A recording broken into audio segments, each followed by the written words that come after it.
Sontoloyo. Berjam-jam aku nunggu kamu menyelam di lautan.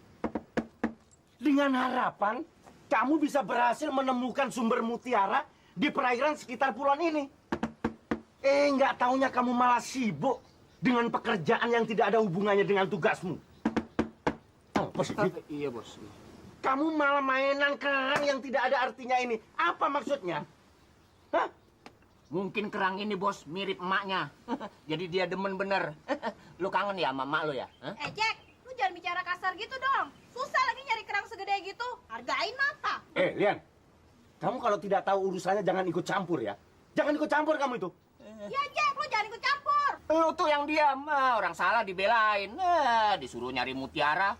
Malah dia nyari kerang bunting begini. Udah bunting ceremot lagi. Ya, biarin. Emang kan dari kerang yang bunting kan keluar mutiara. Aduh, sekate-kate lo. Aduh, berisik. Diam. Gas, sekarang mau apa?